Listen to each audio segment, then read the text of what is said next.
নমস্কাৰ প্ৰিয় দৰ্শক, মই শেৱালী। আমাৰ চেনেলৰ অন্য এটি ভিডিঅ'লৈ আপোনাক স্বাগতম জনাইছোঁ। প্ৰিয় দৰ্শক, যেতিয়াই এই পৃথিৱীত প্ৰেমৰ উদাহৰণ দিয়া হয়, তেতিয়াই সকলোতকৈ আগত ভগৱান শ্ৰীকৃষ্ণ আৰু ৰাধাৰ নামেই আহে। এই জগতক প্ৰেম আৰু মৰমৰ পাঠ শিকোৱা শ্ৰীকৃষ্ণৰ নাম সদায় ৰাধাৰ লগতেই লোৱা হয়। ৰাধা-কৃষ্ণৰ অমৰ প্ৰেম কাহিনীক যুগ যুগ ধৰি উদাহৰণ হিচাপে উল্লেখ কৰা হৈ আছে। ৰাধা-কৃষ্ণৰ প্ৰেমক জীৱাত্মা আৰু পৰমাত্মাৰ মিলন বুলি কোৱা হয়। ধৰ্মীয় গ্ৰন্থ অনুসৰি শ্ৰীকৃষ্ণক অপৰিসীম প্ৰেমৰ প্ৰতীক বুলি গণ্য কৰা হয় আৰু পুৰাণৰ মতে শ্ৰীকৃষ্ণৰ 1618 গৰাকী ৰাণী আছিল বুলি বিশ্বাস আছে, যাৰ ভিতৰত ৰুক্মিণী আৰু সত্যভামা তেওঁৰ আটাইতকৈ প্ৰিয় ৰাণী আছিল।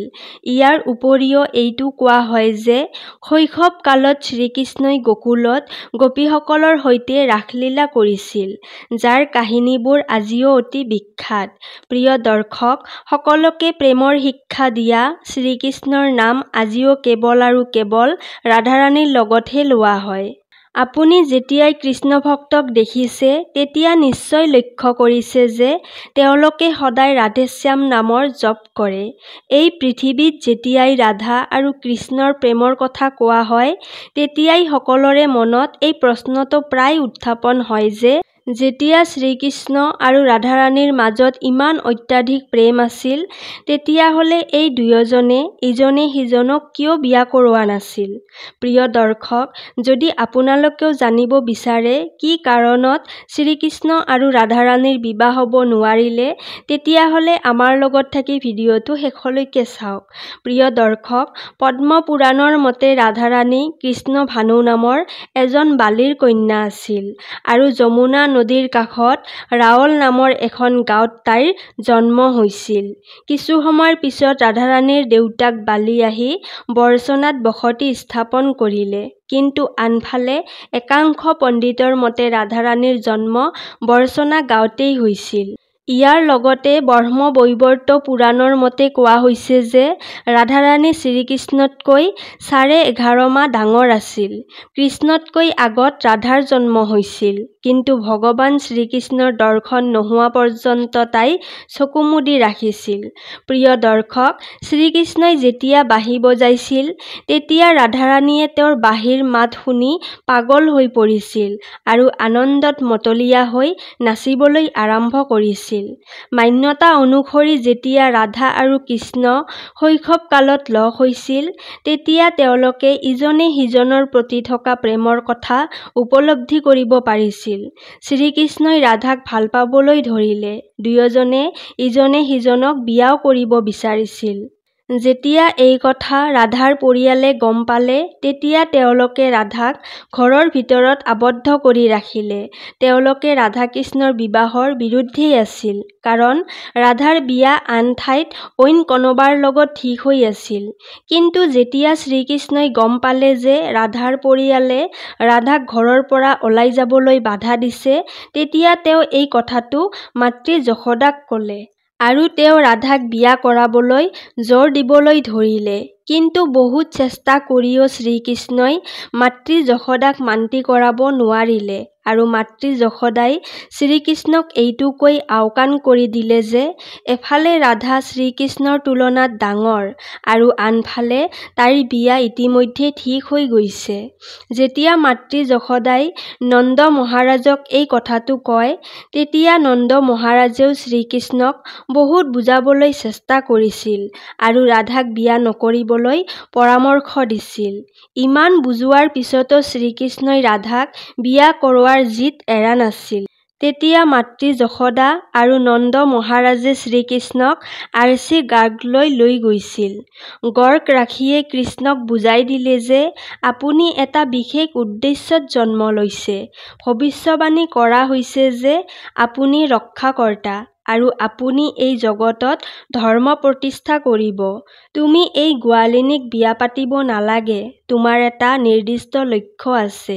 তেতিয়া শ্ৰীকৃষ্ণই ক'লে যে মই উদ্ধাৰকৰ্তা হ'ব নিবিচাৰোঁ। মইতো মোৰ গৰু, ৰখোৱাল আৰু এই নদী পাহাৰবোৰৰ মাজত থাকি মই সুখী আৰু সন্তুষ্ট। আৰু যদি মোক ধৰ্মৰ প্ৰতিষ্ঠা কৰিবলগীয়া হয়, তেন্তে মোক ভালপোৱা আৰু ভালপোৱাজনক এৰি যোৱাৰ এই অধৰ্ম অনৈতিকতাৰ পৰাই আৰম্ভ কৰি এৰি দিওঁ। তেন্তে এইটো ন্যায় হ'বনে? গৰ্গ মুনিয়ে সকলো ধৰণে বুজাবলৈ চেষ্টা কৰিলে, কিন্তু শ্ৰীকৃষ্ণই বুজি নাপালে।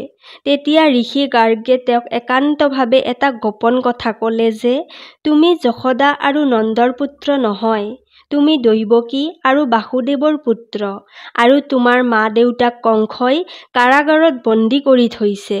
এই কথা শুনি শ্ৰীকৃষ্ণই কথা ক'ব পৰা স্থিতিত নাছিল, আৰু ইয়াৰ পিছত তেওঁ সুধিলে, কৃপা কৰি মোৰ বিষয়ে আৰু কিবা কওকচোন। তেতিয়া গৰ্গ মুনিয়ে ক'লে, নাৰদে তোমাক চিনি পাইছে আৰু তুমি তোমাৰ সকলো গুণৰ কথা প্ৰকাশ কৰি দিছা। তোমাৰ লক্ষণে এইটো ইংগিত দিয়ে যে তুমি সেইজন মহাপুৰুষ হোৱা যাৰ বিষয়ে অৰ্চ মুনিয়ে আলোচনা কৰি আহি আছে। এই কথা শুনি শ্ৰীকৃষ্ণই মনে মনে বহি থাকিল আৰু গোবৰ্ধন পৰ্বতৰ সৰ্বোচ্চ ওখ শৃংগলৈ গৈ অকলে আকাশলৈ চাবলৈ ধৰিলে। তেওঁ গোটেই দিনটো তাতেই থাকিল আৰু সূৰ্যাস্তৰ সময়ত জ্ঞান উপলব্ধি কৰিছিল। তাৰ পৰাই তেওঁৰ অৱস্থা আৰু দিশ সলনি হ'ল, আৰু তেতিয়াৰ পৰাই শ্ৰীকৃষ্ণ আৰু ৰাধাৰ মাজত দূৰত্ব বাঢ়িবলৈ ধৰিলে। কিছু সময়ৰ পাছত শ্ৰীকৃষ্ণ আৰু ডাঙৰ হ'লে। তেওঁ কংসৰ আহ্বানত বৃন্দাবন এৰি মথুৰালৈ যাব লগা হ'ল। কোৱা হয় যে শ্ৰীকৃষ্ণ যেতিয়া বৃন্দাবন এৰি মথুৰালৈ গৈ আছিল, তেতিয়া তেওঁ ৰাধাৰ ঘৰলৈ গোপনে তাইক লগ কৰিবলৈ গৈছিল, আৰু তাইক একো নোকোৱাকৈয়ে সি তাৰ বাঁহীটো উপহাৰ দিলে। ইয়াৰ কিছু সময় পিছতে শ্ৰীকৃষ্ণই ডাঙৰ ভাতৃ বলৰামৰ সৈতে বৃন্দাবনৰ পৰা মথুৰা অভিমুখে ৰাওনা হ'ল। সি উভতি আহিব বুলি ৰাধাক প্ৰতিশ্ৰুতি দিছিল, কিন্তু তেওঁ কেতিয়াও ঘূৰি নাহিল, আৰু ৰাধাই মথুৰা বা দ্বাৰকালৈ যোৱাৰ কোনো উল্লেখ নাই। শ্ৰীকৃষ্ণ মথুৰালৈ যোৱাৰ পিছত ৰাধাই তেওঁক স্মৰণ কৰি তিক্তভাৱে কান্দিছিল, আৰু তাৰ পিছত ৰাধাই মাক-দেউতাকৰ ইচ্ছামতে বিয়া পাতিলে, আৰু তাই নিজৰ নতুন সংসাৰ গঢ়ি তুলিলে। বিয়াৰ পিছত ৰাধাৰ যেতিয়া শ্ৰীকৃষ্ণৰ কথা মনত পৰিছিল, তেতিয়া তাই তেওঁৰ বাঁহী বজাই তেওঁৰ স্মৃতিৰ মাজত হেৰাই গৈছিল। আৰু এনেকুৱাও এটা কথা শুনিবলৈ পোৱা যায় যে শ্ৰীকৃষ্ণক বিয়া কৰাবলৈ অস্বীকাৰ কৰা স্বয়ং ৰাধাৰাণীয়েই আছিল। ৰাধাই যশোদাৰ পুত্ৰ কৃষ্ণক ভাল পাইছিল, কিন্তু যেতিয়াই তেওঁ মথুৰালৈ গৈছিল, তেতিয়া ৰাধাৰাণীয়ে নিজকে ৰাজপ্ৰসাদৰ বাবে উপযুক্ত বুলি নাভাবিলে। মানুহে বিচাৰিছিল শ্ৰীকৃষ্ণই এজনী ৰাজকুমাৰীক বিয়া কৰাওক, সেইবাবে ৰাধাই শ্ৰীকৃষ্ণক বিয়া নকৰাৰ সিদ্ধান্ত ল'লে। লগতে কোৱা হয় যে ৰাধাই শ্ৰীকৃষ্ণক ঈশ্বৰৰ অৱতাৰ বুলি উপলব্ধি কৰিছিল, আৰু তেওঁ নিজকে ভক্ত বুলি গণ্য কৰিবলৈ আৰম্ভ কৰিছিল। ৰাধা শ্ৰীকৃষ্ণৰ ভক্তিত মগ্ন হৈ গৈছিল, আৰু তেওঁ ভগৱানক বিয়া কৰাব নোৱাৰা বুলি কৈছিল।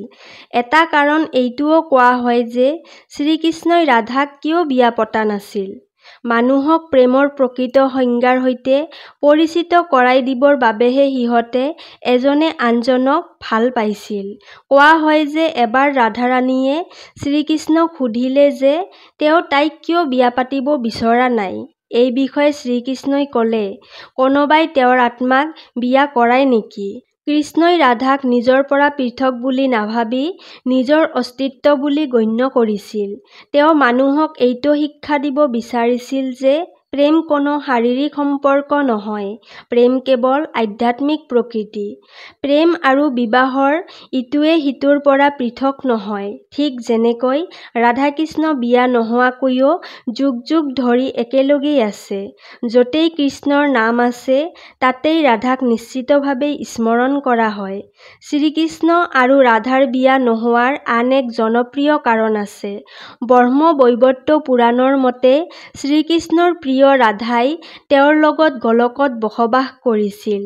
এদিন ৰাধাৰাণীয়ে শ্ৰীকৃষ্ণৰ বাবে অপেক্ষা কৰি আছিল। বহু সময় অপেক্ষা কৰাৰ পিছতো যেতিয়া শ্ৰীকৃষ্ণই তালৈ নাহিল, তেতিয়া ৰাধাৰাণীৰ খং উঠিল আৰু তাই শ্ৰীকৃষ্ণক বিচাৰিবলৈ ৰাওনা হ'ল। তাৰ পিছত শ্ৰীকৃষ্ণক বিচাৰি যাওঁতে বাটতে ৰাধাৰাণীয়ে শ্ৰীদামাক লগ পালে। ৰাধাৰাণীয়ে শ্ৰীদামাক শ্ৰীকৃষ্ণৰ অৱস্থানৰ বিষয়ে সুধিলে। শ্ৰীদামাই ৰাধাৰাণীক খঙত থকা দেখি শ্ৰীকৃষ্ণই তোমাক লগ কৰিবলৈ গৈছে বুলি মিছা কথা ক'লে। কিন্তু পিছত ৰাধাৰাণীয়ে দেখিলে যে শ্ৰীকৃষ্ণই এগৰাকী বিৰজাৰ লগত ফল খাই আছে। ৰাধাৰাণীয়ে নিজৰ জীৱনতকৈও প্ৰিয় শ্ৰীকৃষ্ণক আন এগৰাকী নাৰীৰ সৈতে ফল খাই থকা দেখি সহ্য কৰিব নোৱাৰিলে আৰু বিৰজাক অভিশাপ দিলে যে তাই এই গোলকত আৰু সমগ্ৰ পৃথিৱীত নদীৰ পানীৰ ধাৰা হিচাপে বৈ থাকিব। ৰাধাৰ অভিশাপৰ কাৰণে বিৰজা নদীৰ ৰূপ লৈ তাৰ পৰা তেওঁ অদৃশ্য হৈ পৰিল আৰু শ্ৰীদামাই মিছা কথা কোৱাৰ বাবে ৰাধাৰ আৰু বেছি খং উঠিল আৰু তেওঁ শ্ৰীদামাক অভিশাপ দিলে যে তেওঁৰ পৰৱৰ্তী জীৱনত তেওঁ অসুৰৰ পৰিয়ালত জন্ম ল'ব। তাৰ পিছত ইয়াৰ প্ৰতিক্ৰিয়া স্বৰূপে শ্ৰীদামাই ৰাধাক পৃথিৱীত মানৱ ৰূপত জন্ম ল'বলৈ অভিশাপ দিলে। ইয়াৰ লগতে শ্ৰীদামাই ৰাধাক অভিশাপ দিলে যে মানৱ ৰূপত তাই নিজৰ প্ৰিয় কৃষ্ণক পাবলৈ হাহাকাৰ কৰিব। এই অভিশাপৰ বাবে শ্ৰীদামা শংখচূড় নামৰ অসুৰলৈ পৰিণত হয়। একেই অভিশাপৰ বাবেই ৰাধাৰাণীয়ে বৃষভানু আৰু কীৰ্তিৰ কন্যা হিচাপে জন্ম ল'বলগীয়া হৈছিল। পৃথিৱীত জন্ম লোৱাৰ কিছু সময়ৰ পিছত পূৰ্বৰ জীৱনত পোৱা অভিশাপ ৰাধাৰাণীৰ জীৱনত প্ৰভাৱ পেলাবলৈ ধৰিলে। ৰাসলীলা শেষ কৰি শ্ৰীকৃষ্ণই কংসৰ লগত যুদ্ধ কৰিবলৈ বৃন্দাবনলৈ যাবলগীয়া হৈছিল আৰু ইয়াৰ পৰাই ৰাধা আৰু শ্ৰীকৃষ্ণৰ বিচ্ছেদ আৰম্ভ হৈছিল। শ্ৰীকৃষ্ণই যোৱাৰ পিছত ৰাধাৰাণীৰ বিবাহ এজন বৈশ্য বায়নৰ লগত হৈছিল আৰু চিৰদিনৰ বাবে শ্ৰীকৃষ্ণৰ প্ৰেমৰ পৰা বিচ্ছিন্ন হৈ গ'ল। ৰাধাৰ বিষয়ে কোৱা হয় যে স্বামী বায়নৰ প্ৰতি নিজৰ মহত্ব স্থাপিত কৰি পুনৰ বৈকুণ্ঠলৈ উভতি আহিছিল। গতিকে শ্ৰীদামাৰ অভিশাপৰ বাবেই ৰাধা আৰু শ্ৰীকৃষ্ণৰ মিলন হ'ব নোৱাৰিলে, কিন্তু তেওঁলোকৰ প্ৰেম আজিও অমৰ হৈ থাকিল। প্ৰিয় দৰ্শক, যদি ৰাধা-কৃষ্ণৰ এই কাহিনীটোৱে আপোনালোকৰ হৃদয় চুইছে তেন্তে ভিডিঅ'টিত এটা লাইক কৰিব আৰু আগন্তুক এনেকুৱা ধৰণৰ জ্ঞানবৰ্ধক ভিডিঅ' চাবৰ বাবে চেনেলটো ছাবস্ক্ৰাইব কৰি ৰাখিব আৰু এনেকুৱা ধৰণৰ জ্ঞানবৰ্ধক ভিডিঅ' যিমান পাৰে আপোনাৰ প্ৰিয়জনলৈ শ্বেয়াৰ কৰিব আৰু আপোনাৰো প্ৰেম কাহিনী ৰাধা-কৃষ্ণৰ দৰেই অমৰ হওক। জয় শ্ৰীকৃষ্ণ।